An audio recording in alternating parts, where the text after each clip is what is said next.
नमस्कार साथियों। आज की क्लास में एक बार फिर से आप सभी का वेलकम है। तो आज की क्लास में कुछ और टाइप्स को हम प्रैक्टिस करेंगे, तो फटाफट से आप लोग तैयार हो जाओ। क्लास शुरू करने से पहले एक छोटी सी बात, मुझे बताइए ये जो हम मिक्स क्वेश्चन की प्रैक्टिस कर रहे हैं, क्या ये सही तरीका है या हमें टॉपिक वाइज करने चाहिए क्वेश्चंस? तो मुझे एक बार कमेंट करके आप लोगों ने बताना है, उसके बाद देखते हैं फिर कैसा ठीक रहेगा। ठीक है, लेकिन आपके कमेंट बताएंगे कि आगे क्लास जो है वो किस तरह से कंटिन्यू करेंगे। तो आज की क्लास को शुरू करते हैं और आज का जो हमारा फर्स्ट क्वेश्चन है वो आपके सामने स्क्रीन पर आ चुका है। क्वेश्चन क्या है भाई? The ratio of Amit's and Ankit's present age is 10:13। Amit is 18 years younger than Ankit. What will be the ratio of Amit's age to Ankit's age after 12 years? Amit तथा अंकित की वर्तमान आयु का अनुपात 10:13 है। अमित अंकित से 18 वर्ष छोटा है, तो 12 वर्ष पश्चात अमित तथा अंकित की आयु का अनुपात क्या होगा? तो एज से रिलेटेड क्वेश्चन है, तो कैसे इसको करना है? इसमें आप देखिए यहाँ पे अमित और अंकित, एक अमित है उसको हमने एम लिख लिया और अंकित के लिए हमने एन लिख लिया। इनकी उम्र का जो अनुपात है वो है 10:13। इसका मतलब अमित मान लो 10 साल का है, ये 13 साल का है, लेकिन जरूरी नहीं है कि ये एग्जैक्ट एज का रेशियो है। एग्जैक्ट एज इनकी कुछ और भी हो सकती थी। रेशियो जो है वो कटने के बाद की फॉर्म होती है। जैसे मान लो मैंने कह दिया 10 और 15 ये रेशियो में दे रखे हैं, तो इसको हम सिंप्लीफाई करेंगे तो 5 दूनी 10, 5 तिये 15, तो ये 2:3 जो है कटने के बाद हो जाएगा। ठीक है, तो ये सिंपलेस्ट फॉर्म हो गया। तो यहाँ पर भी ये कटने के बाद का फॉर्म है। एग्जैक्ट वैल्यू इसकी क्या रही होगी वो अभी हमें नहीं मालूम।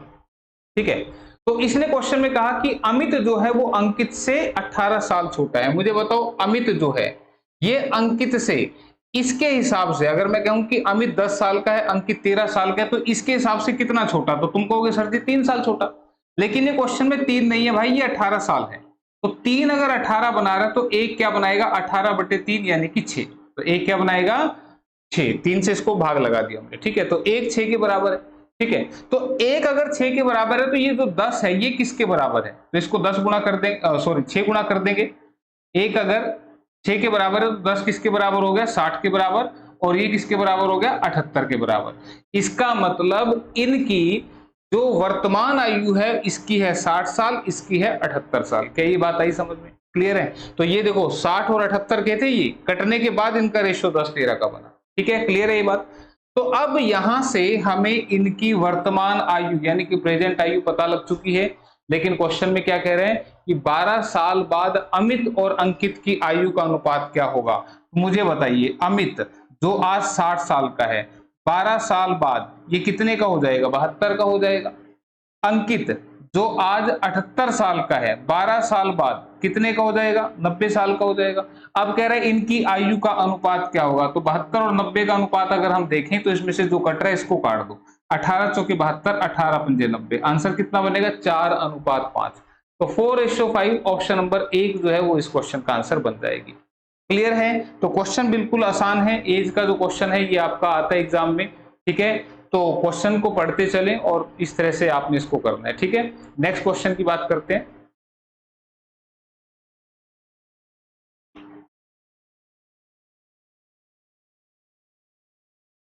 If E1 is 8 times more than E2, then E2 is what percentage less than E1?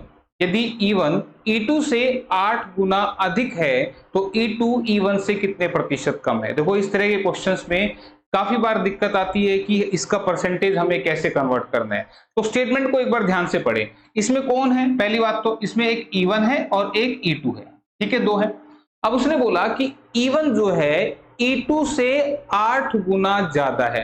कौन ज्यादा है? E1, इसकी बात कर रहे हैं। किससे ज्यादा है? E2 से। तो हमने जब भी ये बात होती है ना इससे इतने गुना ज्यादा है, इतने गुना कम है, तो जिससे कंपैरिजन हो रहा है उसको हमने 1 लेना है। ये बात ध्यान रखना। देखो E1 का कंपैरिजन हो रहा है E2 से। ठीक है, कह रहे हैं E1 जो है E2 से 8 गुना ज्यादा है। तो मुझे बताओ अगर E2 1 है तो इसका 8 गुना क्या होगा? इसका 8 गुना 8 होगा। ठीक है, इसलिए इसको 1 मानते हैं। तो इसका 8 गुना होगा 8, और ये जो है इससे 8 गुना ज्यादा है, यानी कि 8 ज्यादा है, तो इसका मतलब ये कितना हुआ? 9। क्या ये बात समझ में? अब किसी को ये लगेगा सर जी बोला यहाँ पर ये आपने 9 क्यों लिखा, 8 क्यों नहीं लिखा? अगर ये क्वेश्चन इस तरीके से होता क्या कि E1 जो है वो E2 का 8 गुना है। क्या है? 8 गुना है।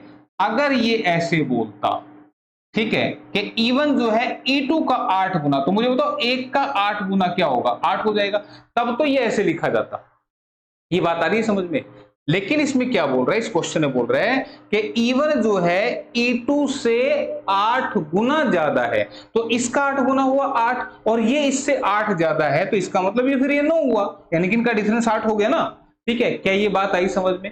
इतनी बात समझ में आ गई तो अब अगली लाइन को ध्यान से पढ़े। इसमें क्या बोल रहा है? कह रहा है कि E2 E1 से कितने परसेंट कम है? मुझे बताओ E2 यानी कि ये E1 से किससे, ये से किसके साथ लगाया है? जिसके साथ से लगाया ना उसको तो नीचे रखना है परसेंटेज बनाने के लिए। तो कह रहा है कि E2 E1 से कितने परसेंट कम है, सॉरी यहां पे कम बोल रहा था। तो मुझे बताओ एक जो है 9 से कितना कम है? तुम कहोगे 8, तो ये लिखना है ऊपर 8। ठीक है, यहां पे दो तीन तरह से क्वेश्चन पूछे जा सकते हैं। वो ये भी पूछ सकता था कि E2 E1 का कितने परसेंट है, तो E2 E1 का कितने परसेंट है? ठीक है, तब तो फिर हम इसमें इस तरह से लगाएंगे। क्या बात आ रही है समझ में? अगर पूछे E2 E1 का कितने परसेंट है तो लगेगा ऐसे। अगर इसी क्वेश्चन में ये बोलता कि E1 E2 का कितने परसेंट है, तब फिर ये ऐसे लगाते। ये परसेंटेज बनाने के लिए 100% से मल्टीप्लाई कर रहे हैं। ठीक है, ये बात कभी सोचे कि 100 कहां से आ रहा है? परसेंट बनाने के लिए मैं बोलूं कि E1 E2 का कितने परसेंट है, तब ऐसे लिखेंगे। लेकिन जब बात कम और ज्यादा की आ जाए, ठीक है, उस क्वेश्चन में बोल रहे हैं कि E2 E1 से कितने परसेंट कम है, तो मुझे बताओ 9 से 1 कितना कम है? 8 कम है। इससे 9 से, और कितने परसेंट? इनटू में 100%। तो ये बात आपने ध्यान रखनी है क्या, कि जिसके साथ भी का से लगेगा, इंग्लिश में क्या लगेगा? E2 is what percent less than E1। ठीक है, कंपैरिजन जिससे होगा वो नीचे रखा जाएगा, तो E1 वाले को नीचे रखना है, यहां पे गलती ना करें। ठीक है, तो अब इसको सोल्व करेंगे तो 100 गुणा 8 800 बटे में 9, तो 9 8 72 बचेगा 80, 9 8 72 9 8 72 88.88 इस तरह से चलता रहेगा, और ऐसा लिखा हुआ ऑप्शन नंबर 2 के अंदर। क्लियर है, बात आई समझ में? तो दो तीन तरह के क्वेश्चन यहां से मैंने आपको समझाए हैं। ठीक है, तो उनको याद रखना, जैसे जैसे मैंने बताया इस तरह के क्वेश्चन आपको पूछ लिया जाता है एग्जाम में। नेक्स्ट क्वेश्चन आपका जो है लाइन ग्राफ से रिलेटेड है। ठीक है, क्वेश्चन थोड़ा छोटा दिख रहा होगा, मैं बड़ा कर देता हूं इसको ताकि आप लोग अच्छे से इस क्वेश्चन की स्टेटमेंट को देख पाए। ठीक है, अब दिख रहा होगा सही? चलो, क्या कह रहे हैं क्वेश्चन में, देखो एक बार। क्वेश्चन में बोल रहे हैं कि the lines are given below shows the production of 6 companies in 2 years P and Q। नीचे दिया गया रेखा चित्र 2 वर्षों P तथा Q में 6 कंपनियों के उत्पादन को दर्शाता है। ठीक है, यहाँ पे 6 कंपनियां हैं, ये हल्की हल्की दिख भी रही होंगी, A B C D E F, ये 6 कंपनियां हैं। ठीक है, J1 the total production of all companies in year P वर्ष में सभी कंपनियों कुल उत्पादन। ये P वर्ष वाला जो है ये ब्लू कलर से दिखाई दे रहा है, यहाँ पे ये कलर थोड़े से लाइट दिख रहे होंगे, हालांकि इसकी PDF अपलोड कर दी जाएगी टेलीग्राम ग्रुप से, आप ज्वाइन उसको डाउनलोड कर लेना, ग्रुप को ज्वाइन कर लेना। ठीक है, तो वहां से आपको PDF मिल जाएगी। तो P वर्ष में सभी कंपनियों को उत्पादन जो है वो ब्लू लाइन से दिख रहा है, सुने बस मुझे ध्यान से, अगर किसी को नहीं दिखाई दे रहा है तो। ठीक है, और J2 है the production of all companies in year Q, ये रेड कलर की लाइन जो है वो आपकी Q वाली लाइन है। ठीक है, तो अब यहां से क्वेश्चन क्या पूछा जाएगा उसके बारे में एक बार बात कर लेते हैं। क्वेश्चन क्या कह रहे हैं, what is the value of J2 minus J1, यानी कि J2 माइनस J1 मुझे निकालना है, तो मुझे सबसे पहले J1 और J2 का टोटल पता होना चाहिए। ठीक है, तो J1 के लिए हम P वाली सारी एंट्रीज को लेंगे, और P वाली एंट्रीज में कितना कितना लिखा हुआ है, देखो यहाँ पे लिखा है 160, ये लिखा है आपका 50, ये लिखा है 40, मैं लिखता जाता हूं। ये J1 की बात कर रहे हैं, दिस इज 160 50 160 50 40 35 40 35, उसके बाद इधर 48 और लास्ट में 52, 48 एंड 52। किसी को नहीं दिखी हो तो मैंने वैल्यूज लिख दी है J1 की। दिस इज J2 की वैल्यूज जो है वो कितनी है, यहां से चलो 68 72 60, 68 72 60, उसके बाद 170 96 और 44, 170 96 और 44। ठीक है, तो हमें दोनों का डिफरेंस लेना है यहाँ पे, तो हमें इनको टोटल करना पड़ेगा। तो 8 2 10 और 5 15, एक हासिल, 7 5 12 4 16 3 19 4 23 23 और 5 28, ये बन गया 385। इधर से 8 2 10 6 16 4 20, 6 2 8 7 15 15 6 21 21 7 28 28 और 9 37 और 4 37 4 41 4 1 5 510 बन रहे। तो अब हमें J2 माइनस J1 करना है, क्योंकि हमारा जो क्वेश्चन है, क्वेश्चन एक बार मैं लगा देता हूं आपके लिए, ये आपका क्वेश्चन है। ठीक है,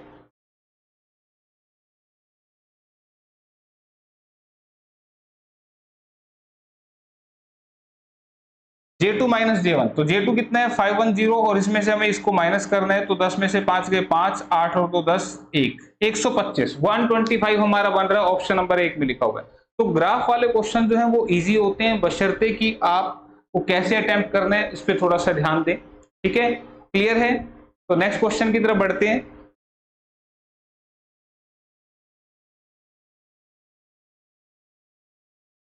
The average age of 40 students is 21 years. It was observed that while calculating the average age, the age of a student was taken as 20 years instead of 30 years. What will be the correct average age? 40 छात्रों की औसत आयु 21 वर्ष है। यह देखा गया कि औसत आयु के आकलन के समय एक छात्र की आयु 30 वर्ष की जगह 20 वर्ष ली गई थी, तो सही औसत आयु क्या होगी? तो अब देखो, एवरेज का क्वेश्चन है। ठीक है, अब यहां पे जो बोल रहा है कि 40 छात्रों की औसत आयु 21 साल है, 40 स्टूडेंट की जो एवरेज एज है वो कितनी है 21। ठीक है, इसका मतलब ये हुआ कि सारे ही 21 21 21 साल के हैं। बात मैंने पहले भी कही थी कि औसत मतलब समान होना, बराबर होना, यानी कि सारे ही 21 21 साल के हैं। ठीक है, अब गलती हो गई उनसे, क्या कि एक छात्र की आयु 30 की जगह 20 साल ले ली गई। इसका मतलब लेनी कितनी थी 30, और गलती से ले ली कितनी 20, 30 की जगह 20 ले ली गई। देखो कंफ्यूज नहीं होना हिंदी और इंग्लिश में। ठीक है, 30 की बजाय 20 ले ली। इंग्लिश में क्या लिखा हुआ है, the age of a student was taken age 20 instead of 30, यानी कि लेनी तो 30 थी लेकिन ले ली उसको 20। तो यहां कंफ्यूज नहीं होना, हिंदी और इंग्लिश में दोनों उल्टे लिखे होते हैं ये। ठीक है, तो अब मुझे बताओ, अगर मैं कह दूं कि एक बच्चे को 30 रुपए देने थे लेकिन गलती से उस बच्चे को 20 रुपए दे दिए, तो तुम मुझे बताओ ये गलती कैसे ठीक हो सकती है? तुम कहोगे सर जी उस बच्चे को बुला के हम 10 रुपए और दे देंगे। भाई उसे गलती से हमने 20 दे दिए, देने थे हमने उसको 30, तो हम उसको 10 रुपए और दे देंगे। ठीक है भाई, तो हम उसे 10 रुपए और दे देंगे, तो 10 और दे देंगे। अब ये जो 10 है, ये 10 जो है ये और मिले हैं, इसका मतलब प्लस होगा। क्या ये बात समझ में आ रही है? ये हमने उसको और दिए ना, भाई तेरे को कम दिए गए थे, ये ले 10 और ले जा, तो ये 10 और दिए इसका मतलब प्लस। हाँ, अगर उससे वापस लेते तो फिर यहां माइनस आता। ठीक है, लेकिन हमने उसको और दिए। अब जैसा कि मैंने बताया कि एवरेज का मतलब होता है इक्वल होना, समान होना, यानी कि सभी को वो बराबर देना। ये 10 रुपए ये नहीं कि उस बच्चे ने अपने पास रख लेने ना, इस 10 रुपए को ये 40 बच्चे आपस में मिल बांट के खाएंगे। 10 रुपए को 40 बच्चे मिल बांट के खाएंगे तो हर बच्चे को कितने पैसे मिलेंगे 1/4, यानी कि 0.25, तो 21.025। तो अब जो एवरेज है सही होके वो 21.25 जो है वो हो गया। ठीक है, तो आंसर जो बनेगा ऑप्शन नंबर 1, तो 21.25 ईयर जो है वो एवरेज हो जाने वाली है। तो ये कंसेप्ट ध्यान रखना, एवरेज का मतलब अगर फायदा है तो सारे मिल बांट के खाएंगे, और अगर नुकसान है तो सारे मिल बांट के उसको पूरा करेंगे। ठीक है, तो इस तरीके से आपने आंसर करना था। चलो नेक्स्ट क्वेश्चन की तरफ। 3 numbers P, Q and R in the ratio of 6:5:3 respectively. If R is 32 less than the sum of P and Q, then what is the value of Q?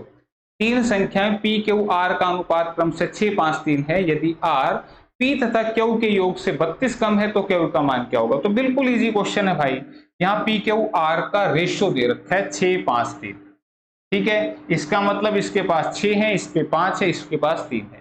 ठीक है, उसने कहा R P और Q के योग से, तो P और Q का योग कितना बनेगा 11। तो बोला जो आर है वो इस 11 से, आर जो है वो इस 11 से कितना कम है, 8, इसके हिसाब से 8 कम है, लेकिन क्वेश्चन के हिसाब से भाई 32 कम है।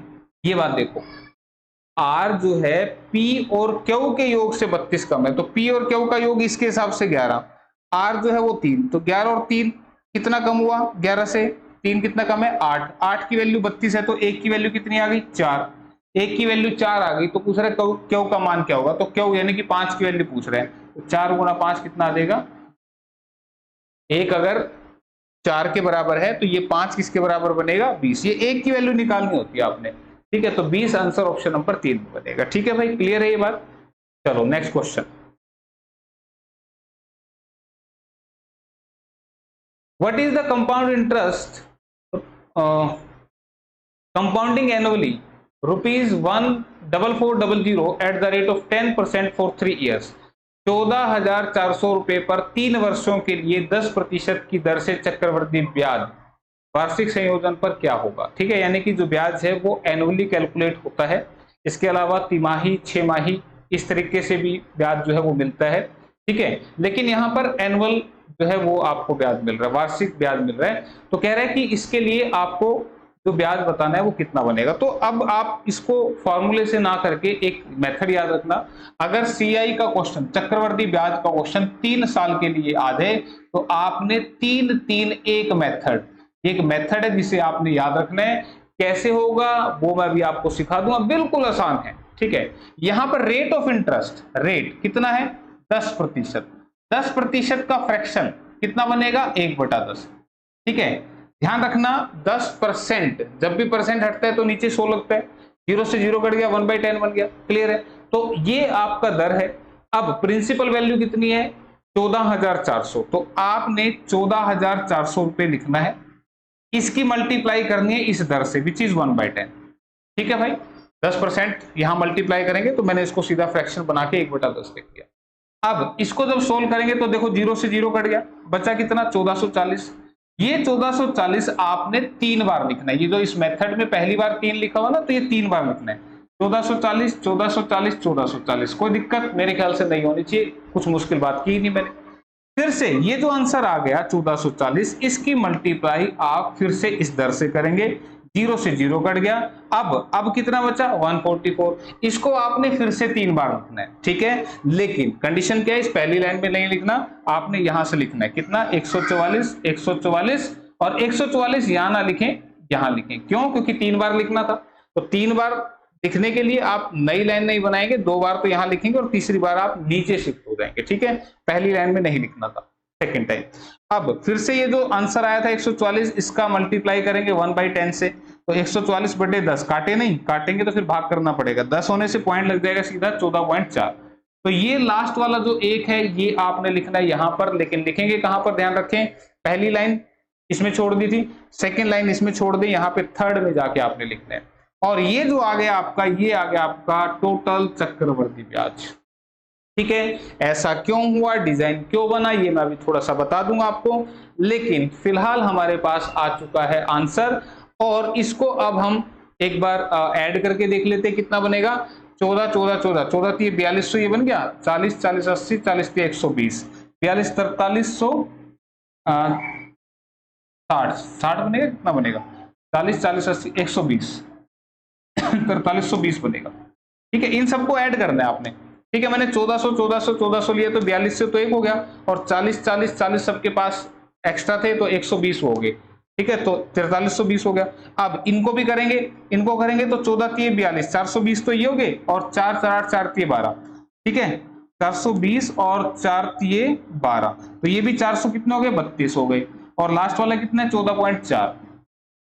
ठीक है, तो लास्ट में 0.4 जिसमें आएगा वही आंसर था, हालांकि पूरा कैलकुलेट करने की जरूरत ही नहीं थी, ये आंसर था 0.4 इसी में है, यहीं से पता लग रहा था, इसी से पता लग रहा था 0.4 इसी में था। ठीक है, ठीक है, फिर भी आपको कैलकुलेट कर देते हैं, 6 3 2 5 6 4 3 7 4766 4766.4, ये आपका आंसर बन गया। क्लियर है, तो ये आपने करना था। अब किसी को लगे कि बोला ये 3 3 1 क्या है, ये बीमारी समझ में नहीं आई, तो थोड़ा सा मैं एक्सप्लेन कर देता हूं।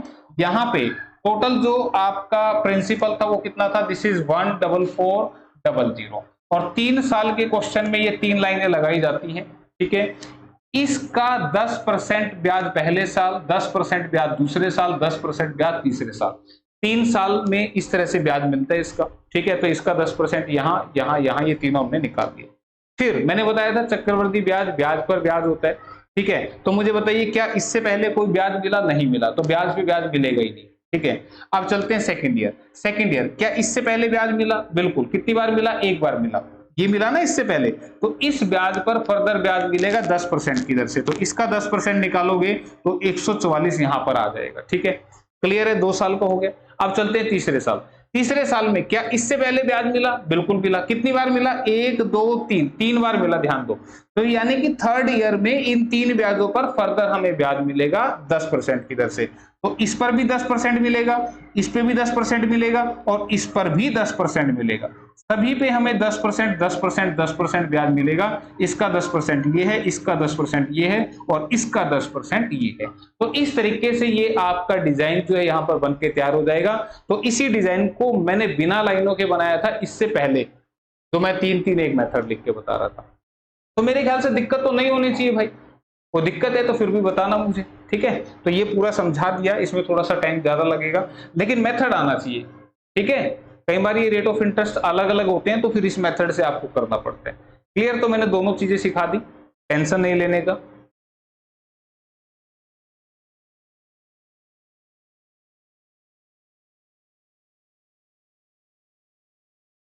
हाँ जी, each of the length, breadth and height of a cuboid is decreased by 12%. What is the percentage decrease in the total surface area of the cuboid? एक घनाभ की लंबाई, चौड़ाई तथा ऊंचाई प्रत्येक को 12% से कम किया जाता है तो घनाभ के कुल सतही क्षेत्रफल में कितने प्रतिशत की कमी होती है? ठीक है, तो इस तरह का क्वेश्चन जो है वो आपके एग्जाम में आ जाता है। और मैं जो है आपको ये क्यूबॉइड दिखाने के लिए ऐसे देखो।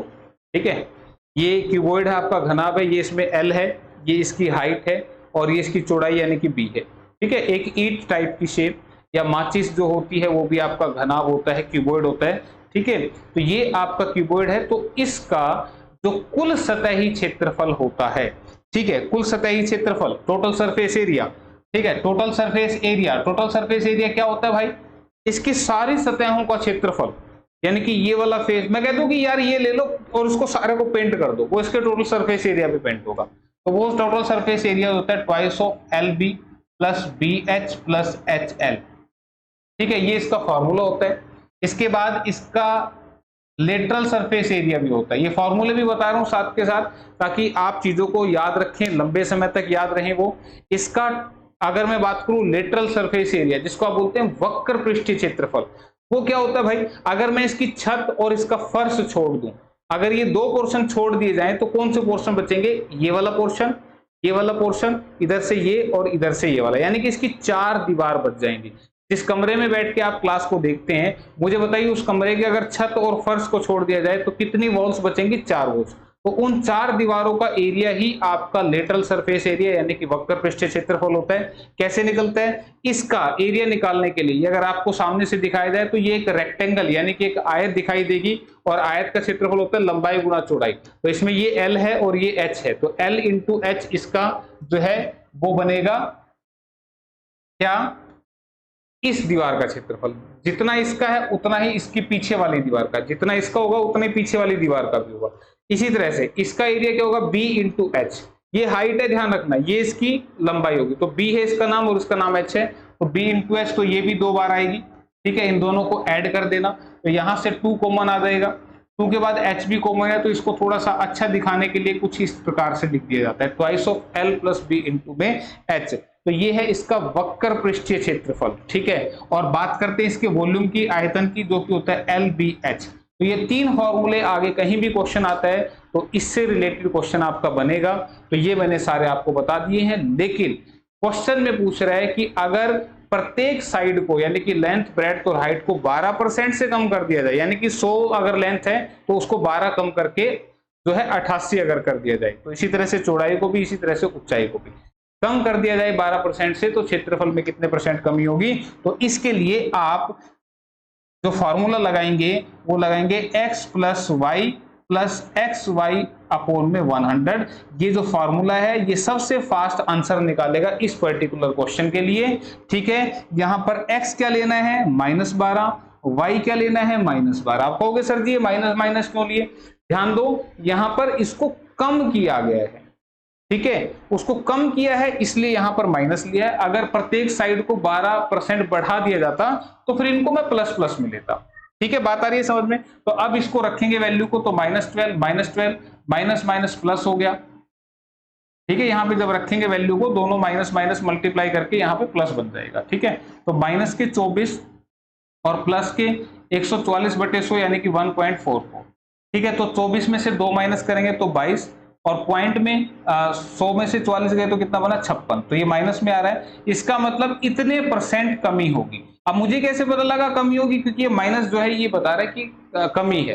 तो 22.56% ऑप्शन नंबर 4 में दिख रहे हैं। क्लियर है, ये बात आपको समझ में आ गई? ठीक, तो इसके लिए ये फॉर्मूला हमने लगा देना है, इस तरीके से आपका आंसर जो है वो आ जाएगा। ठीक है, क्लियर है? ये एक तरीके से और भी हो सकता था, वो तरीका भी आपको मैं समझा देता हूं। ठीक है, वो तरीका क्या करना है आपने, जो बच्चों को आसान लगता है वो वाला तरीका बता देता हूं, कि बच्चे कहेंगे कि नहीं सर ये तो हमें मुश्किल लग रहा है। हालांकि मुश्किल कोई नहीं है, मैंने बोला कि माइनस यहां कमी को शो कर रहा है कि भाई जो एरिया है वो कम हो जाएगा। ठीक है, तो दूसरा जो तरीका है इसका, कई तरीकों से इस क्वेश्चन को किया जा सकता है। दूसरा मेथड ये है कि मान लिया हमने टोटल सरफेस एरिया क्या था, वो 100 था। टोटल सरफेस एरिया जो था वो 100 था हमारा। ठीक है, अगर लंबाई को 12% कम कर दिया तो कितनी रहेगी 88%। फिर से चौड़ाई को तो 88%, क्योंकि एरिया जब हम बात करते हैं तो लंबाई चौड़ाई का ही जो है वो यहाँ पे जिक्र होता है, यानी कि एल और एच दो चीजें यूज होती है, तो 2 बार आपने लेना है। एरिया जो होता है वो 2 डायमेंशनल होता है और वॉल्यूम जो होता है वो 3 डायमेंशनल होता है। जब भी वॉल्यूम की बात करेंगे तो यहाँ पे एक बार और आ जाता है। ठीक है, तो एरिया की बात हो रही है यहाँ पे, तो इसको जब हम सोल्व करेंगे तो इससे कट गया ये। अब 88 की मल्टीप्लाई 88 से आपको करनी है तो कितनी आएगी देखो, 88 88 8 8 64, 8 6 48, 48 और 6 56, 564, फिर से 564 आ देगा, 4 6 4 10 12 6 6204। ठीक है, कहीं कुछ गड़बड़ करी क्या? 8 8 64, 8 8 64 70 आएगा भाई, यहाँ पे 704 आएगा, यहाँ भी 704 आएगा, 4 4 7 7, ये इसका मल्टीप्लाई आएगा। ठीक है ना, तो ये मल्टीप्लाई आ गया 7744 और अपोन में 100 है तो 77.44। तो अगर आप इस मेथड का इस्तेमाल कर रहे हो तो यहाँ पे एक गलती ना करना, क्या कि कहीं आप बोलो कि अब ये इतना आ गया आंसर, ये आंसर नहीं आया। अभी आपको इसको 100 में से माइनस करना पड़ेगा। 100 में से 77.44 को माइनस करेंगे तो ये 0 0 यहाँ लगा के ये कितना बनेगा, 4 6 10, 4 5 9, 7 और 2 9 और 7 और 2 9, 22.56। तो ये माइनस करना अगर आप भूल गए तो आंसर आपका गलत हो जाएगा। पता लगा ऑप्शन में ये लिखा हुआ है और आपने उसी को मार्क कर दिया। मैं यहां से बताना चाह रहा हूं आपको कि हमारा एरिया पहले 100 था, वो 12% घटा, 12% घटा। एरिया था इसलिए 2 बार लिखे, 3 बार लिखेंगे जब वॉल्यूम बोलेगा वो। ठीक है, तो ये घट के कितना हो गया 7744। तो 100 वाली चीज घट के इतनी रहेगी, तो कितने परसेंट घट गई तो इसे 100 में से माइनस कर देंगे, ये आपका फाइनल आंसर बनेगा। ठीक है, तो ये इसका दूसरा तरीका था। तरीके और भी होते हैं लेकिन ज्यादा तरीके नहीं बता रहा, पता लगा फिर आप कंफ्यूज हो गए। ठीक है, तो इस क्वेश्चन को इस तरह से आप कर लेंगे। नेक्स्ट क्वेश्चन की तरफ चलते हैं हम।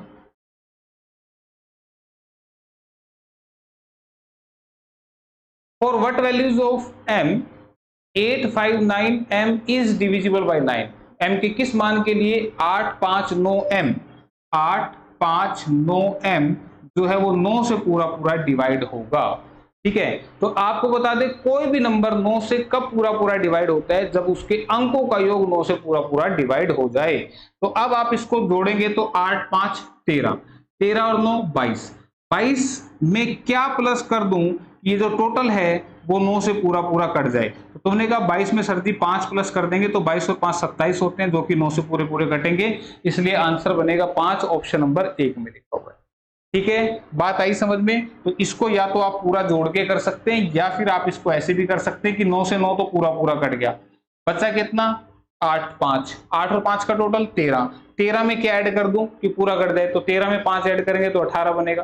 13 7 20 नहीं कटता, 13 और 2 15 नहीं कटता, 13 और 3 16 नहीं कटता, तो आंसर ऑप्शन नंबर 1 में लिखा हुआ था। ठीक है, तो ये कंसेप्ट है कि कोई भी नंबर 9 से जब कटता है जब उसके अंकों का योग 9 से विभाजित हो जाता है। ठीक है, clear. Next question, cost price of an article is rupees 230, if the profit percentage is 12%, then what is the value of profit?